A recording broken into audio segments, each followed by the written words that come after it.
안녕하세요. 오늘도 사연살롱을 찾아주셔서 감사합니다. 저는 30대 후반이고요. 결혼 8년차 주부이자 작은 개인 사업을 하고 있는 기혼 여성입니다. 애석하게도 저희 부부는 아이가 없어요. 누구보다 아이를 원했던 저는 결혼한 첫 해부터 아이를 갖기 위해 많은 노력을 했었는데 이상하리만큼 잘 되지 않더라고요. 그래서 이건 뭔가 좀 이상하다 싶어 병원에 가서 검사를 했고 맙소사 제가 불임이라는 사실을 알게 되었죠. 그때는 남편한테 미안하고 세상이 다 무너지는 것 같았어요. 이런 말 부끄럽지만 아무리 불임 남녀가 많다고 해도 그게 제가 될 거라는 생각은 단 한 번도 해본 적이 없었거든요. 그런데 그 사람 중에 제가 속한다고 생각하니 현실을 인정할 수 없었는데요. 그때 제일 먼저 생각나는 사람이 바로 저희 시어머니셨어요. 저희 시어머니가 손주를 엄청 기다리고 계셨거든요. 그리고 아주버님이 계신데도 불구하고 장손만큼은 저희 남편에게서 얻고 싶다고 하셨는데요. 저는 제가 그 소원을 못 이뤄드릴 거라고 생각도 못했어요. 아니, 오히려 하나는 부족하니 손주, 손녀 셋은 안겨드리겠다 생각하고 있었는데 제가 불임이라는 사실을 안 그날부터 저는 시댁 가는 게 무서웠죠. 그런데 남편이 그런 제 마음을 알았는지 시어머니에게 자기가 불임이라고 거짓말을 하더라고요. 괜히 자기 엄마가 저를 애 못 낳는다고 잡았을까 우려한 것 같았는데 시어머니는 믿지 않으셨어요. 뭐라고? 네가 불임이라고? 어디서 개코 같은 소리를 해? 어느 병원에서 그런 헛소리를 했어? 내가 당장 가서 확인해 볼 거니까 병원 이름 딱 대. 엄마, 사람 창피하게 왜 이래? 나도 슬퍼. 나도 이 사람 볼 면목이 없어. 그런데 엄마까지 이러면 나는 어떡하라고. 형 있잖아. 형이 나오면 그 아이가 엄마 손주고 장손이지. 장남이 나왔는데. 뭐야? 너 내가 왜 이러는지 몰라? 너랑 네 형이 같냐고. 다를 게 뭐가 있어. 똑같이 엄마 배에서 나왔는데. 다르지. 머리도 다르고 사는 것도 다르고 처가도 다르잖아. 네 처가는 아파트도 떡 하고 사주고 하는 처가인데 네가 장손을 낳으면 네 처가에서 대학 공부니 뭐니 다 해주지 않겠어? 엄마 그것 때문에 이러는 거였어? 무슨 우리 처가에 돈 맡겨놨나? 그럴 일 없어. 애는 부모가 키우는 거지. 그것도 있는 부모가 할 말이야. 네 형이 뭐가 있니? 쥐뿔 아무것도 없는데. 엄마가 자꾸 그러니까 형이 더해.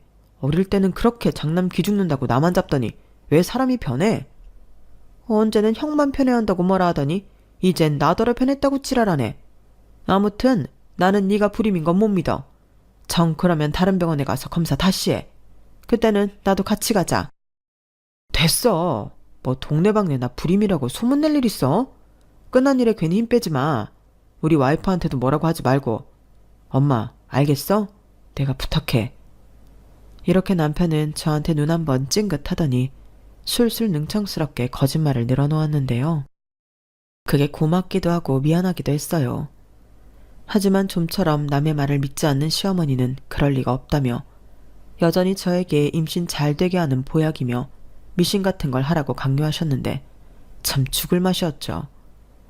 이렇게 해서 되림신이라면 수백 번 아니 수천 번 했을 텐데 되지도 않은 일을 모른 척하려니 그게 너무 괴로웠어요. 그리고 그런 방법을 다 썼는데도 임신이 되지 않는다고 생각한 시어머니는 급기야 제가 문제라고 단정짓고 저를 애도 못 낳는 며느리라며 구박하기 시작하셨는데 그게 사실이니까 제가 뭐라고 할 수도 없더군요. 그때도 남편은 참지 않았어요.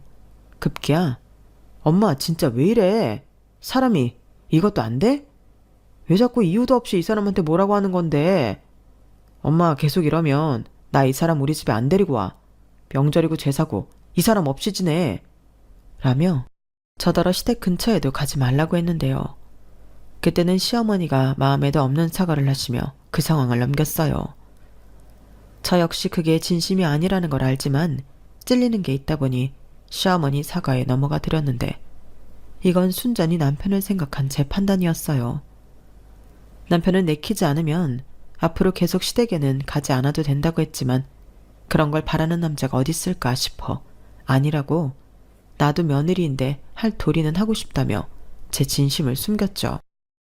그러니 시어머니도 저도 진심을 숨긴 채 남편 앞에서 서로 눈치만 흘끔거렸는데 시어머니는 남편이 자리를 뜨면 이 순간을 기다렸다는 듯 저한테 도끼 눈을 뜨시며 제가 당신 아들을 뒤에서 조종했다 어쨌다 저를 모함하기 시작하셨어요.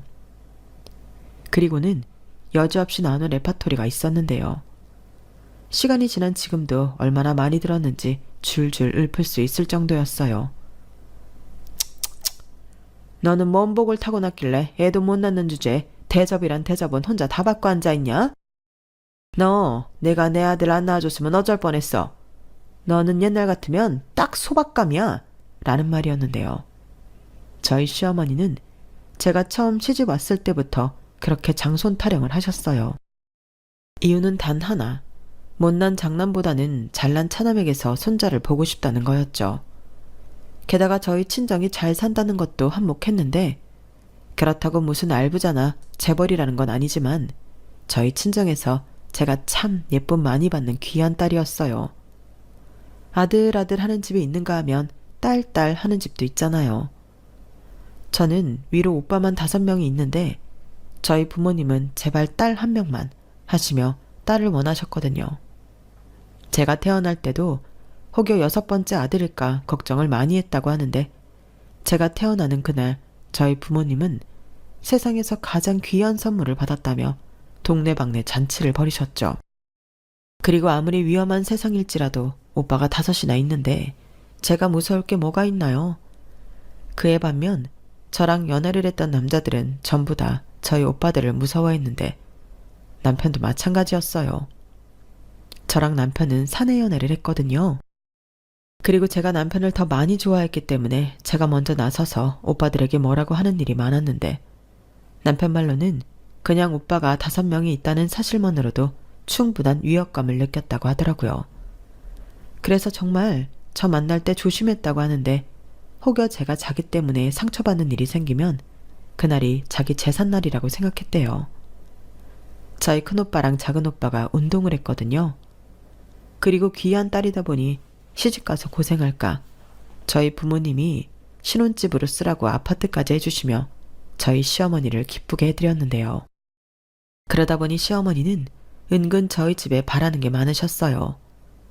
그런데 나중에 알고 보니 시어머니는 혼자서만 대단한 착각을 하셨는데 저희 집에서는 저를 예쁘게 봐주시라고 한 호의들이 자기 아들이 훌륭해서 감사의 뜻으로 해준 걸로 알고 계셨어요.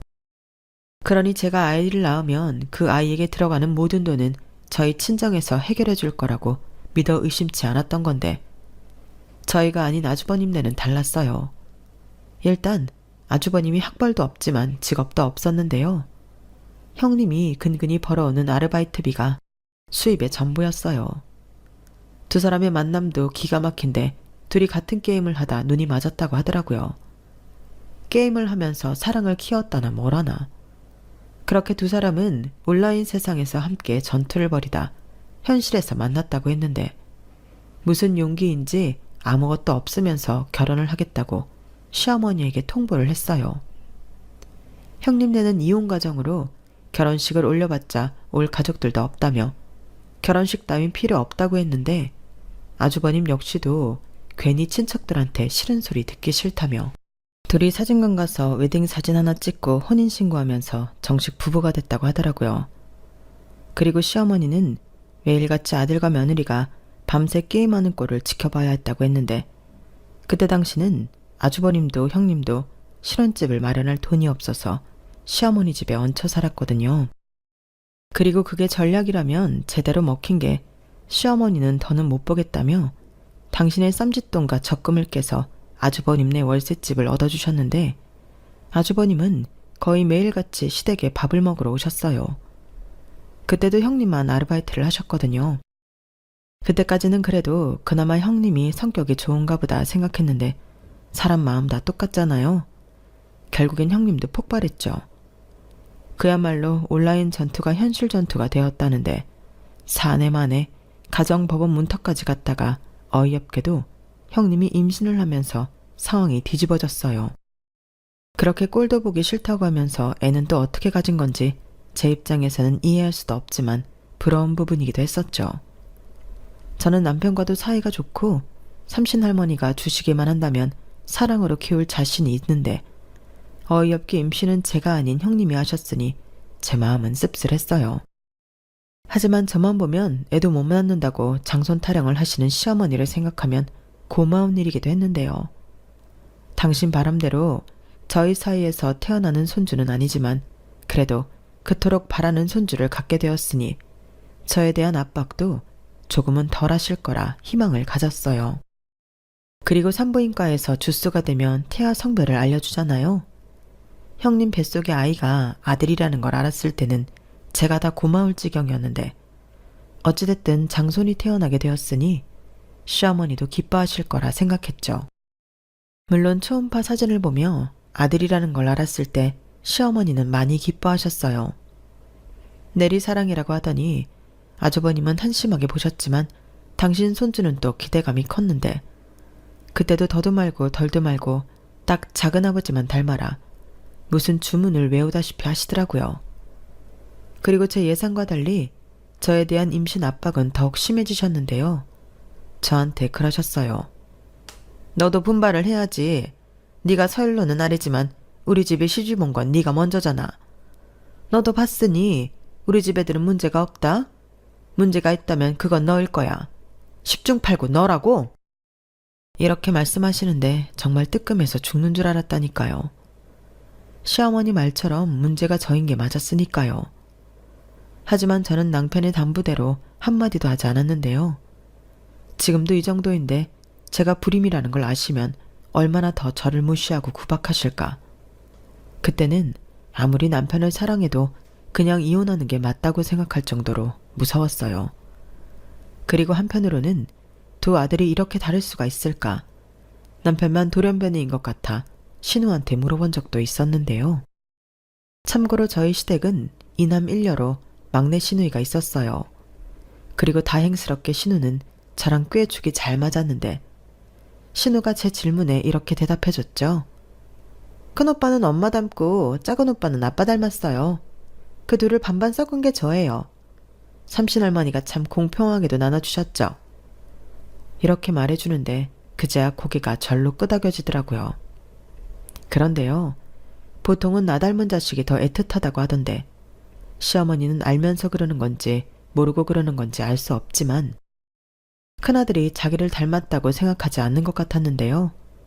오히려 저희 남편이 자기를 쏙 빼다 박았다며 늘 밖에서 둘째 아들만 자랑을 하고 다니셨어요.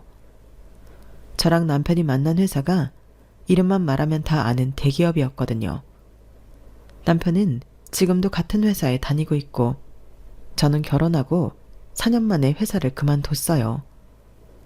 남들은 대기업인데 왜 회사를 그만두냐고 말렸지만 아무리 대기업이라도 싫은 건 어쩔 수 없더라고요.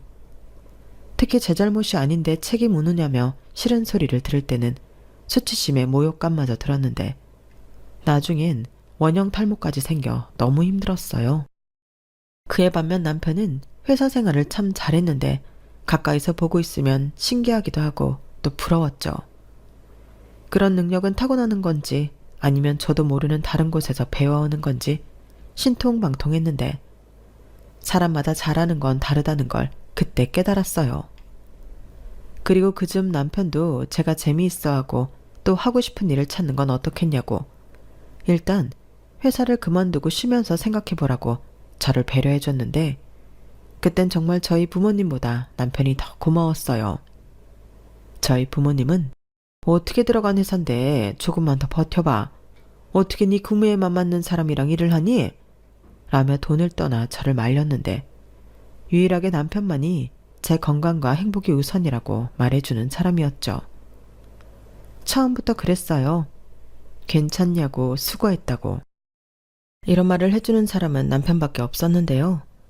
예상하셨겠지만 제가 먼저 남편을 좋아해서 따라다녔어요.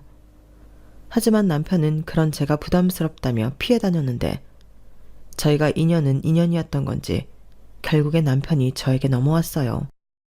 자기도 여동생이 있지만 저는 뭔가 물가에 내놓은 애 같아서 계속 신경이 쓰인다고 했는데 그게 사랑이었던 거죠.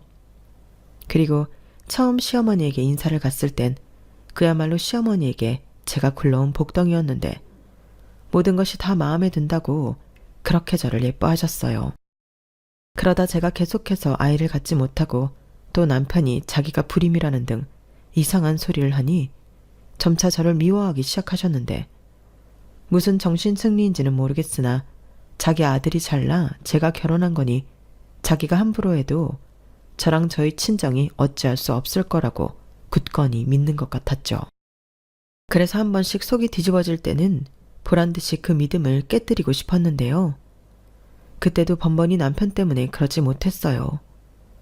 저희 남편은 제가 아무리 그냥 해보는 소리라고 해도 이혼 얘기를 하면 정말 이혼을 하고도 남을 사람이었거든요. 그 정도로 결혼과 이혼은 책임이 따른다고 생각하는 사람이었는데 제가 이혼을 생각할 정도로 힘들어한다는 걸 안다면 저에게 회사를 그만두라고 한 것처럼 이혼하자고 할 것이 분명했어요. 자기가 저를 힘들게 한다고 생각할 테니까요. 그렇기 때문에 시어머니 때문에 이혼할 생각이 들 때도 겨우겨우 참고 넘겼는데 막상 조카가 태어나고 돈 들어가는 일이 왕왕 터지자 형님이 저에게 돈 부탁을 하기 시작하셨어요. 집안의 장손이니 작은 엄마인 저도 같이 책임을 지는 게 맞다고 하더군요. 물론 조카니까 돈을 빌려주는 건 크게 어려운 일이 아니었는데 이게 무슨 돈 맡겨놓은 사람들처럼 걸핏하면 돈 얘기를 하니 저도 형님의 전화를 점점 피하게 되더라고요. 그리고 저희 집에 오는 날이면 동서는 좋겠다. 이런 아파트에서 편하게 살고. 근데 두 사람이 살기엔 집이 너무 크지 않아? 여기 보니까 애 키우기 정말 좋겠던데. 동서는 애도 없고 우리 준이 살면 딱인데. 이런 소리까지 하니 솔직히 너무 불편했어요. 그리고 그건 남편도 마찬가지였는지 그런 소리 할 거면 다음부터는 저희 집이 아닌 다른 곳에서 만나자고 확실히 선을 그었는데 형님이 민망했는지 얼굴이 새빨개지시더라고요. 그런데 아주버님은 관심도 없는지 연신 핸드폰 게임만 하고 있었는데 아주버님은 분명 게임 중독에 걸린 게 맞는 것 같았죠. 그러니까 이혼은 제가 아니라 형님이 더 하고 싶은 것 같았는데 조카 때문인지 헤어지지 않고 사는 게 용해 보이더라고요. 그러다 제가 집에서 계속 놀기만 할 수 없어 사업 아이템을 몇 가지 구상하게 되었는데 그 중에 하나가 웰빙 음식이었어요. 제가 아토피도 있고 체질도 좀 특이해서 식단을 하지 않으면 몸속부터 피부까지 난리가 났는데 먹는 게 제일 중요하더라고요. 그런데 건강한 음식은 또 맛이 별로 없고 건강을 위해 맛을 포기해야 한다는 건 너무 가혹해서 평소에도 건강하고 맛있는 레시피를 혼자 연구했어요. 그때는 제가 이걸 팔게 될 줄은 몰랐는데 다이어트에 관심 있는 사람들도 많고 건강에 대한 인식이 높다 보니 이건 꼭 될 것 같았어요. 그리고 무엇보다 내 공간에서 내가 좋아하는 걸 할 수 있다고 생각하니 신이 막 났는데요. 이렇게 설레고 신난 건 남편과 결혼할 때 이후 처음이었죠. 그리고 그런 제 모습을 남편이 참 좋아했는데 그런 기쁜 마음으로 준비한 가게라 그런지 제 웰빙 식당은 금방 단골이 많이 생겼어요. 아침에 샐러드 도시락도 만들어 팔기 시작했는데 그것도 직장인들에게 인기가 정말 많았거든요. 그렇게 가짓수를 점점 늘려 건강한 간식도 만들고 당뇨 식단은 또 따로 개발해 주문을 받았는데 어느 순간부터 저 혼자는 벅차게 되었어요. 그래서 직원도 뽑고 영업시간도 늘렸는데요. 그때부터는 재미가 하나 더 붙었어요. 바로 돈 버는 재미였죠. 솔직히 이게 잘 될 거라는 확신은 없었거든요. 그저 월세랑 공과금 낼 정도만 돼도 감사하겠다 생각했는데 아니 웬걸? 제 식당은 어느새 남편의 연봉보다 훨씬 많은 매출을 내는 알짜 식당이 되었어요. 그러니 정신없이 바빴고 시어머니가 저를 불러 갈굴 수도 없었는데요. 돈이 좋긴 한지 제가 용돈 팍팍 드리고 여행도 보내드리고 하니 소박 어쩌고 하는 잔소리가 쏙 들어갔어요. 하지만 사람이 만족이라는 건 있을 수 없는 건지 시어머니는 은근슬쩍 제 가게에 당신 아들을 꽂고 싶어 했는데요. 글쎄 저더러 아주버님을 카운터에 앉혀놓고 월 700만 원씩 월급을 주라고 하더라고요. 너무 황당했죠. 월 700만 원은 대기업 다니는 저희 남편도 못 받는 월급이었거든요. 그래서 아무리 그렇게 말씀하셔도 말도 안 되는 소리라고 싫다고 단박에 거절했는데 시어머니가 눈을 부라리며 소리를 고래고래 지르셨어요. 가족끼리 좀 돕고 살자는데 너는 그 돈이 아깝냐? 돈도 잘 번다며. 하여간 있는 것들이 더해. 너 그렇게 속이 좁아서 애도 안 생기는 거야. 라며 아주 저를 잡아먹으려 하셨어요. 아니, 애당초 월급을 100만 원을 주더라도 아주버님을 매일 보고 싶지 않았는데요. 700이라니 오히려 감사할 따름이었어요. 행여 월급 필요 없으니 데려다 쓰기만 하라고 할까봐 무서웠는데 그렇게 시어머니랑 불편한 일을 겪고 나니 무슨 본물이 터지는 것처럼 시어머니는 점점 선을 성큼성큼 넘어오더군요. 여전히 당신에겐 제가 애도 못 낳는 며느리라는 자기 말을 따라야 한다는 말도 안 되는 명분이 있었는데 저도 한계에 도달했어요. 전에도 이미 한계였는데 남편을 보고 참았잖아요. 그런데 이젠 그런 남편의 약발도 먹히지 않았는데 이런 이유에는 시어머니의 횡포가 있었어요. 자기 아들 월급 주기 싫으면 매달 700만 원씩 용돈을 주라는데 제가 미쳤냐고요. 급기야 자기 장손 잘 키워야 하니 애 양육비며 교육비를 저더러 부담하라 하는데 너무 짜증났어요. 엄마 진짜 왜 이래? 이 사람이 봉이야? 이 사람이 엄마 비상금이야? 왜 자꾸 사람 쪽팔리게 왜 이래? 네가 왜 쪽팔려? 걔는 우리한테 평생 죄인이야. 왜 죄인이야? 내 와이프가 왜 죄인이야? 애 못 낳아서? 그거 내가 문제 있는 거라고 했잖아. 귀신을 속여라. 네가 무슨 문제가 있어? 문제는 네 처야. 저 심보 좀 봐라. 나 같으면 돈 잘 벌 때 식구들 먼저 챙겨. 아니, 지 아주버님 집에서 놀고 있는 거 뻔히 알면서 먼저 얘기해야 하는 거 아니야? 근데 네 처는 그 돈이 아깝단다. 네 형? 지금 힘들어. 애는 크지 돈은 더 필요하지. 나는 이제 낳을 것도 없어. 그러면 지가 챙겨야지. 그게 아깝냐? 식구 챙기는 돈인데? 아깝지? 그럼 안 아까워? 그리고 엄마, 큰아들 왜 상관없는 내 와이프한테 도와달라고 해? 나는 내 와이프가 너무 아까워. 그 가게 한다고 얼마나 고생하는 줄 알아? 그래도 재미있다고 신나서 해. 모처럼 자기 즐거운 일 찾아서 열심히 하는데 왜 엄마가 초를 쳐? 장인 장모님 알면, 아니 형님들 알면 나 죽어. 그런 소리 하지 마. 네가 뭐가 아쉬워서. 그 사람들 결국엔 너 보고 다 해준 거야. 아파트며 이것저것 네가 잘나서 알아서 해준 거라고. 내 잘난 새끼인데 지들이 안 그러고 배겨? 그 집도 잘났어. 나만큼 유명한 대학 나왔고 우리 같은 회사에 만난 거 잊었어? 그렇게 따지면 내가 쪽팔리지. 나는 해준 것도 없잖아. 그런데 엄마는 해준 것도 없으면서 구박만 하고. 나 평생 내 와이프가 이혼하자고 할까봐 벌벌 떨면서 살았어, 엄마 때문에. 뭐야? 너 지금 그게 엄마한테 할 소리야? 또 네 처가 뒤에서 조종했냐? 했네, 했어. 엄마 좀! 진짜 나 창피하게 계속 이럴 거야? 형한테 전해. 형 처자식은 형이 알아서 하라고. 엄마한테 빌붙지 말고. 어린 재수 씨한테 빨대 꽂을 생각하지 말고 나가서 막노동을 하든 대리운전을 하든 제발 좀 지 힘으로 살라고 하라고. 이게 진짜 이쁘다니까 도를 넘네. 야, 너는 네 처가 네 형보다 위냐? 위지. 내 식구는 내 와이프뿐이지. 그걸 아직도 몰랐어? 나 장가갈 때 엄마한테서 나왔다고. 근데 왜 자꾸 아들 가진 유세 떨어? 네가 그러니까 내가 쟤가 더 싫어. 나는 쟤가 왜 좋아? 부잣집 딸이라 좋니? 결국엔 너도 돈 때문이네. 그래, 그렇다고 쳐. 그러니까 내 식구 더 건드리지 마. 그래, 애도 못 낳는 아들 내외 나도 필요 없다. 내 제사 지내줄 자손은 우리 장손밖에 없지. 그날 남편과 시어머니는 제가 본 것 중 가장 오래 또 큰 소리를 내며 싸웠어요. 그리고 시어머니는 마치 다시는 보지 않을 것처럼 가셨는데 웬걸 바로 다음 날 형님이랑 조카를 대동해 저희 집에 가신다며 저더러 당장 집으로 오라고 하셨어요. 그 시간이면 제가 분명 바쁘게 일할 걸 다 아실 텐데 그런 건 안중에도 없으신 듯 무조건 튀어오라고만 하시더라고요.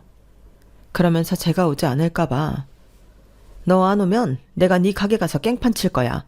너 내가 못할 것 같냐? 이렇게 야무지게 협박까지 하셨는데요.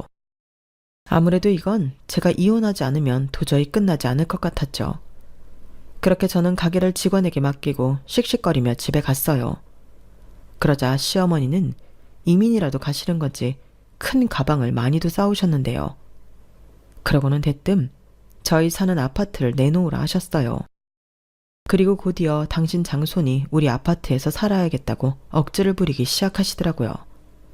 아니, 저희 친정에서 해준 아파트를 왜 상관도 없는 아주버님네가 사냐고 제가 어이가 없어 따졌는데 제가 이렇게 나올 거라는 걸 미리 예상이나 했다는 듯 시어머니와 형님은 눈 하나 깜짝하지 않더군요. 역시나 그놈의 레파토리가 튀어나왔어요. 저 역시 저런 억지를 부리는 데에는 그 명분밖에 없다고 생각했거든요.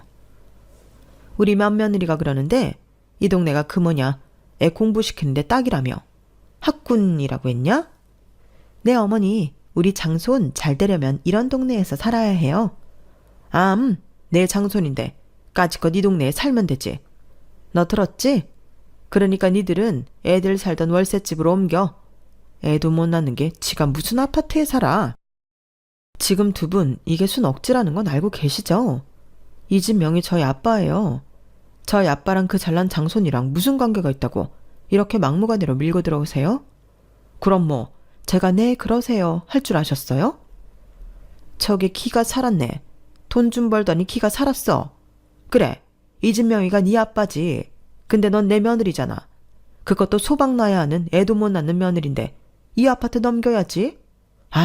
넘겨야지. 동서, 내가 뭐 아주 눌러 앉겠다는 건 아니고 우리 아들 대학 졸업할 때까지만. 내가 아무리 머리를 굴려도 이 동네 입성하기가 힘이 들어서 그래. 집값이 좀 비싸? 형님은 자존심도 없어요? 아니, 뺏을 수 있는 걸 노려야죠. 어머님이 이런다고 형님도 같이 그래요? 막말로 그 애가 제 아들이냐고요. 형님 아들, 형님이랑 아주버님 능력으로 키워야죠. 동서 정말 너무한다. 우리 형편 모르는 거 아니잖아. 그렇다고 매달 우리한테 돈을 주겠다는 것도 아니고. 동서가 애가 없어서 그러는데 애 키우는데 집이며 동네며 정말 중요해. 동서는 우리 아들이 빌라거지 월세거지 그런 말 들었으면 좋겠어? 그리고 어릴 때 친구 평생 간다고. 이런 고급진 동네에서 친구를 사귀어야 노는 물이 달라지는 거지. 물이고 나발이고 더 상대하기 싫으니까 나가세요. 나가긴 누가 나가? 나갈 사람은 너지. 또 쪼르르 네 남편한테 일러라. 그렇다고 내가 까딱이라도 할 성 싶냐? 근데 너 뭐하니? 가져온 짐 풀어. 작은 애 너도 가만히 있지 말고 짐 싸. 그래도 얘네 사는 빌라가 영 나쁘진 않다. 필로티? 뭐 그런 주차장도 있어. 막말로 돈 달라는 것보다는 집 달라는 게 낫잖아. 아주 달라는 것도 아닌데. 정말 해도 너무하시네요. 이건 뭐 칼만 안 들었지 날강도잖아요. 아니 도대체 저한테 왜 그러세요? 제가 애를 못 낳아서요? 그래요. 그럼 제가 그냥 이 집 며느리 안 할게요. 그럼 된 거죠? 그럼 이 집이랑 두 분 다, 아니 그 꼬맹이까지 아무 상관없는 남이에요. 지금 남이 남의 집에 짐 풀려고 하시는 거라고요. 이게 무슨 뜻인지 이해가 가지 않으세요? 가택 침입, 저 경찰에 신고합니다. 해라 해.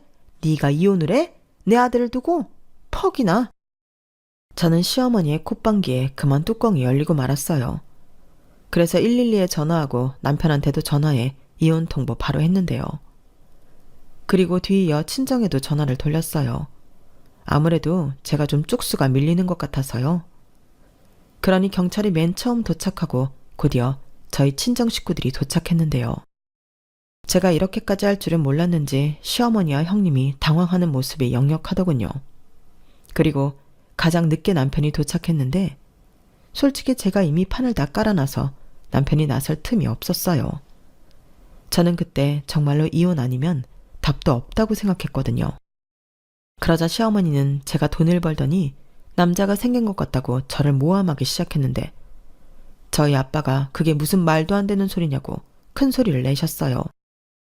사돈, 제가 정말 이런 말까지 하지 않으려고 했는데 제가 이 꼴 보자고 딸 결혼시켰겠습니까? 제가요, 사위는 보고 결혼 허락을 했는데 상견례 때 사부인 보고 결혼 말리고 싶었습니다. 잘난 아들 두셔서 기세가 등등 하시더라고요. 그런데 저는 그런 자식이 무려 6명이나 있어요. 그중에 가장 으뜸이 우리 딸이고요. 그럼 누가 더 기세등등할까요? 이 아파트가 탐이 나세요? 그럼 사부인이 사주세요. 부모가 돼서 그런 능력도 없습니까? 쪽팔리게? 아니 이봐요. 지금 막 나가자는 거예요? 아니 애도 못 낳는 하자를 우리 집에 시집 보내놓고 이깟 아파트가 아깝냐고요? 네, 아깝습니다. 저희는 저희 딸이 애를 낳든 못 낳든 상관없어요. 우리 딸이 제일 귀한데 그딴 게 무슨 상관입니까? 당장 제 아파트에서 나가세요. 경찰분들, 이런 일로 여기까지 오시게 해서 죄송하지만 저 사람들 우리랑 아무 상관없는 사람들입니다. 데리고 가주세요. 사돈, 얘들 아직 부부예요? 이혼한 게 아니란 말입니다. 상관이 왜 없어요? 엄마, 제발 좀. 장인어른 장모님, 정말 죄송합니다. 제가 면목이 없어요. 됐고, 우리 딸이 이혼하고 싶다고 하는데 애 힘들게 하지 말고 이혼해. 애당초 저런 시어머니 있는 집에는 시집을 보내지 말았어야 했어. 사돈 낱말하시네. 저도 애 못 낳는 줄 알았으면 절대 우리 귀한 아들 장가 안 보냈어요. 시어머니는 참으로 이 말도 안 되는 상황에서도 당당하셨어요. 그리고 남편은 제가 본 중에 가장 슬픈 얼굴로 저희 부모님 앞에 무릎을 꿇었는데요. 그때 시어머니가 아주 난리가 나셨죠. 네가 왜 무릎을 꿇느냐고 당장 일어나라고 고래고래 소리를 질렀어요. 그리고 저는 남편이 이혼만큼은 못한다고 저러는 줄 알았는데 남편 입에서는 전혀 다른 소리가 나왔죠. 이혼하겠다고 당장 도장 찍겠다고 했는데 분명 마음을 독하게 먹었는데도 가슴이 철렁 내려앉더군요. 그리고 믿었던 당신 아들이 저랑 이혼을 하겠다고 하니 시어머니는 순간 멈칫하셨는데요. 당신도 저희 부부가 이혼하면 더는 우겨볼 수 있는 게 없다는 걸 알고 계셨겠죠. 아니 세상에 이런 법이 어딨습니까? 이혼하려면 진작에 했어야지. 우리 아들 과거 있는 남자 만들어 놓고 이렇게 헌신짝 버리듯 버리면 어쩌냐고요. 네, 좋아요. 그럼 이 아파트 우리 아들한테 위자료를 주십시오. 있는 집이 그 정도는 할 수 있잖아요? 엄마, 제발 좀. 시끄러워. 챙길 건 챙겨야지. 위자료요? 위자료 청구는 어떤 사람이 하는 건지 알고나 계십니까? 이 결혼이 누구 때문에 깨지는 건지 정말 모르겠어요. 위자료 청구할 겁니다. 이 아파트만큼 하면 되겠네요. 자네, 위자료 준비해. 우리 딸 가슴에 오랜 시간 대못 박았으면 그 대가는 치러야지. 네, 장인어른, 그렇게 하겠습니다. 제가 죽을 때까지 위자료 내놓겠습니다. 너 미쳤어? 네가 왜? 왜긴 몰라 물어? 엄마 때문이잖아. 내가 제발 그만 좀 하라고 했지. 나 창피하다고. 왜 엄마가 아들 창피하게 해? 엄마가 나한테 뭘 해줬는데? 엄마가 무슨 자격으로 나를 창피하게 하냐고. 나는 다 싫어. 형도 싫고 엄마도 싫고 이런 염치 없는 집구석 어릴 때부터 쭉 싫었어. 그래도 참았어. 그럼 나 불쌍해서라도 내 부탁 들어줄 수 있잖아. 한 번은 들어줄 수 있는 거잖아. 남편은 그 많은 사람들이 있는 곳에서 아이처럼 펑펑 울었어요. 그 모습에 어느 누구도 말을 걸지 못했는데 그건 시어머니도 마찬가지였죠. 그리고 판이 돌아가는 꼴이 영 안 되겠는지 형님이 조카를 안고 내빼기 시작했는데요. 참 가지가지한다 싶었죠. 그리고 그런 요란을 다 떨고 저희 부부만 남게 되었는데 뭐라고 말을 시작해야 할지 몰라서 서로 어쩔 줄 몰라 했어요. 하지만 더는 저도 무리였고 서로를 위해 이혼을 하는 게 맞다고 생각했는데요. 그렇게 남편과 다음 날 이혼을 하기 위해 법원을 갔어요. 둘이 한마디도 하지 않았는데 이상하리만큼 심장은 쿵쾅거리면서 뛰더라고요. 그리고 남편이 금방이라도 울 것 같은 얼굴로 이런 말을 했는데요. 순간 또 철렁했죠. 미안해. 행복하게 해준다고 약속했는데 그 약속도 못 지키고 나는 처음부터 자격이 없었어. 무슨 말을 그렇게 해. 자기 때문 아닌 거 알잖아. 내가 힘들어서 그래. 솔직히 애 못 낳는 것도 미안했고. 미안할 것도 많다. 나는 솔직히 검사 결과 듣고 난 뒤로는 단 한 번도 미련 가진 적 없었어. 자기가 내 옆에 있는데 애가 좀 없으면 어때? 이미 자기가 내가 사는 세상의 전부인걸. 그런 말도 할 줄 알아? 왜 이래? 사람도 미안하게. 그러지 말고 자기 정말 괜찮은 사람이니까 좋은 여자 만나서 재혼해. 자기 닮은 예쁜 애기도 낳고. 됐어. 그냥 나는 평생 자기한테 미안해하면서 살 거야. 얼마나 못났으면 자기 식구도 못 지키냐? 또 그런다. 왜 그래? 나 불편하게 하려고 일부러 그래? 내 마음이 그래서 그래. 근데 자기야, 이런 약속 아무 쓸모없는 거 잘 아는데 내가 우리 엄마랑 가족 버리면 그래도 이혼하고 싶어? 가족을 어떻게 버려? 그게 버린다고 버려지나? 난 자기만 있으면 그럴 수 있는데 내가 전에도 그랬잖아. 자기 힘들면 우리 집 며느리 안 해도 된다고. 근데 그걸로는 부족하지. 내가 그 집 아들인데 자기가 어떻게 그래. 그래서 이번엔 나도 아들 안 하려고. 그래도 안 될까? 저는 두 주먹을 꼭 쥐고 간절하게 말하는 남편의 모습에서 사시나무 떨듯 마음이 요동쳤어요. 그리고 나중에 이 순간을 후회하게 된다고 해도 남편에게 기회를 주고 싶었는데요. 대신에 남편 말대로 더 이상 시댁은 없다고 생각하고 살고 싶었어요. 그래서 그 약속을 지킬 수 있다면 나도 헤어지고 싶지 않고 제 마음을 고백했는데 그렇게 저희는 법원 앞에서 다시 손을 붙잡고 함께하기로 했죠. 그리고 남편은 우리 사는 아파트는 다시 장인에게 넘기고 혹여라도 자기 엄마가 쳐들어오지 못하게 친정에 들어가 살자고 했는데요. 자기가 대리사이가 되겠다고 했어요. 저는 그 정도까지 바란 건 절대 아니었거든요. 그런데 남편은 자기가 그러길 원한다며 제가 자기 엄마 때문에 힘들었던 만큼 저희 친정에도 그 이상 잘해드리고 싶다고 했는데 저희 엄마가 저희 남편 손을 붙잡고 고맙다고 하더군요. 아빠도 별 말을 하지 않으셨지만 남편이 좋아하는 반찬이 있으면 남편 앞으로 몰아주고 어디서 몸에 좋다고 하는 게 있으면 사와서 남편 앞에 쓱 밀어놓는데 거기에서 저희 아빠의 마음이 고스란히 느껴졌어요. 아들이 무려 5이나 있는데 저희 남편이 6째 아들이 된 것 같더라고요. 그리고 저는 몸도 마음도 편하게 지내게 되었는데요. 정말 뭐예요? 당연히 좋았죠. 처음엔 둘만 살다 다시 친정에 들어가는 거니 제가 더 불편할 것만 같았거든요. 근데 아니었어요. 걱정했는데 남편도 너무 잘 지내고요. 그리고 또 한 사람 신경 쓰이는 사람이 있었으니 당연히 시어머니였는데요. 법원 앞에서 유턴하고 돌아왔을 때 남편은 제가 보는 앞에서 자기 엄마에게 전화를 걸었어요. 그리고 자기는 도저히 저랑 헤어질 수 없어 처가의 대리사이로 들어가기로 결심했다고 통보했어요. 시어머니는 말도 안 되는 소리 하지 말라며 네가 뭐가 아쉬워 그 집 대리사위를 하냐고 절대 안 된다고 만약 그러면 혀 깨물고 죽어버리겠다고 광분하셨는데 남편은 눈 하나 깜짝하지 않았어요. 그리고 더 완강한 태도로 이렇게 말했는데요. 솔직히 그때는 저도 깜짝 놀랐어요. 평생 둘째 아들은 없다고 생각해. 다 엄마가 자초한 일이니까 싫어도 받아들이고. 나 그동안 엄마한테 기회 많이 줬어. 근데 내가 엄마 때문에 사랑하는 사람 놓치고 어떻게 살아? 나는 도저히 그렇게는 못 살겠더라. 말했잖아. 내 식구는 이제 엄마 아니고 내 와이프라고. 그러니까 나는 애를 낳든 못 낳든 평생 내 와이프 책임지고 살 거야. 엄마도 내가 이혼하고 폐인처럼 사는 거 원하지 않잖아. 형도 모자라서 나까지 책임지고 살 수 있어? 나는 이혼하면 회사도 그만두고 집에 처박혀서 엄마만 들들 볶을 건데. 그것보다는 낫지. 안 그래? 우리 이제 제발 각자 알아서 잘 살자. 뭐라고? 이놈의 새끼. 너 도대체 왜 이래? 내가 너 없이 어떻게 살아? 넌 내 자랑이고 사는 재민데 네가 어떻게 나한테 이럴 수가 있어? 그년이 그렇게 좋냐? 아니지? 또 그년이 뒤에서 바람 넣지? 해도 못 낳는 년이? 시어머니는 광분한 나머지 전에는 쓰지 않았던 욕을 하시며 제 험담을 하기 시작했어요. 그러자 남편은 자기 엄마 말이 이어지는데도 뚝 전화를 끊어버렸는데요. 한숨을 길게 쉬더라고요.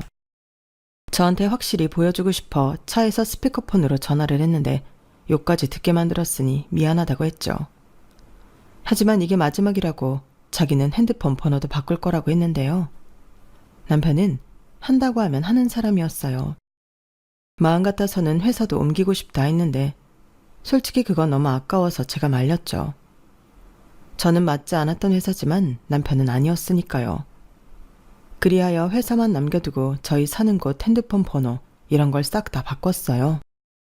그러니 그 동네에서 들리는 소문에 시어머니가 거의 미치기 일보 직전이라며 사람들이 수군거린다고 했는데 저도 당한 게 많다 보니 속이 시원하더라고요. 그리고 제 가게도 친정 근처로 옮기게 되었는데 감사하게도 단골들은 거리가 제법 멀어졌음에도 불구하고 여전히 저희 가게에 오셨어요. 또 새로운 동네에 이사 온 만큼 새 단골도 생겼죠. 그리하여 제가 좋아하는 일로 저는 여전히 돈을 제법 벌고 있는데 그 돈으로 친정 부모님 용돈도 드리고 효도도 하고 사니 너무 뿌듯하고 기분이 좋았어요. 저희 부모님도 언제 막둥이가 이렇게 커서 효도를 다 한다고 좋아하셨죠. 그렇게 저희 부부와 친정 부모님은 지금까지도 행복에 겨워 살고 있는데요. 가끔 시어머니가 우려했던 대로 남편 회사에 찾아가는 모양인데 남편은 저랑 한 약속을 아주 잘 지키고 있는 모양이었어요. 그렇게 시어머니는 당신이 가장 사랑하는 아들에게 버림받게 되었고 아이러니하게도 진짜 이혼은 저희 부부가 아닌 아주버님 내외가 하게 되었는데요. 솔직히 저는 놀랍지도 않았어요. 왜 아니겠어요? 꿈에 바라던 아파트도 날아가고 아주버님은 정신을 못 차리니 형님이 이혼 서류와 그 잘난 장손 아들만 두고 혼자서만 야반도주했다 하더라고요. 그래서 이번에는 남편을 찾아가 저더러 그 잘난 장손 키우며 행복하게 살자고 했다는데 정말 기도 안 차는 거 있죠. 그 말 듣고 너무 어이가 없어서 헛웃음까지 나왔어요. 이건 저를 생각해주는 척했지만 당신이 손주 키우기 벅차니까 저한테 떠넘기는 거잖아요. 그래놓고 장손 타령은 그렇게 하셨나? 저는 만약 남편이 마음을 바꿔 다시 어머니와 왕래하고 살아야 한다면 그때는 정말 이혼할 생각입니다. 아마 그건 남편도 너무 잘 알고 있을 거예요. 사람이 상처를 받으면 어쩔 수 없이 그렇게 되더라고요. 무슨 트라우마처럼 제가 죽는 날까지 시어머니만큼은 보고 싶지 않은 마음인데 뿌린 대로 거둔다고 저는 받은 것이 없기에 드릴 것도 없죠. 아, 아니다. 받은 게 있긴 하네요. 바로 모진 구박이랄까요? 근데 차마 제가 사랑하는 사람의 엄마를 구박할 수는 없으니 그냥 이대로 평생 안 보고 사는 걸로 만족하려 합니다. 그리고 저 역시 제 인생에 귀여운 아이는 없어도 남편이 있어 제 마음 가득 꽉 차게 행복하기만 한데 기회가 된다면 신중하게 아이를 입양해 키울 생각이에요. 입양은 가슴으로 아이를 낳는 거라고 하던데 좀 더 보다 나은 어른이 된 후에 부모가 되어 볼 생각입니다. 그러기 위해서 나름의 준비를 잘 해보려고요. 저 역시 시어머니 같은 부모는 절대 되고 싶지 않거든요. 그래서 언젠가 저희도 가족이 늘어난다면 저희 남편의 인품을 꼭 닮았으면 좋겠는데 남편이 있어 저는 오늘도 행복한 사람입니다. 암만 능력 있고 잘나면 뭐하나요? 이렇게 자기 식구를 챙길 줄 아는 남자가 제일이죠. 그러니 앞으로도 계속 사랑받고 사랑주는 부부로 지냈으면 하는데 저희가 끝까지 싸우지 않고 백년해로 할 수 있도록 많은 응원 부탁드려요. 그리고 끝으로 이 자리를 빌어 시어머니에게 하고 싶은 말이 있는데요. 어머니, 그렇게 살지 마세요. 남의 가슴에 대못 박으시면 어머니 가슴에는 말뚝이 박힙니다. 이 말은 꼭 하고 싶네요. 이상 제 사연은 여기까지예요. 지금까지 제 사연 들어주신 모든 분들이 앞으로는 매일 즐겁고 웃는 날 되시길 바라며 다음에는 행복한 가족 사연으로 인사드리도록 하겠습니다. 그럼 그때까지 건강하시고 행복하세요. 감사합니다. 여러분, 사연 댓글에 응원과 현명한 조언 부탁드려요. 좋아요, 구독은 저에게 큰 힘이 됩니다. 오늘도 좋은 일 가득하세요.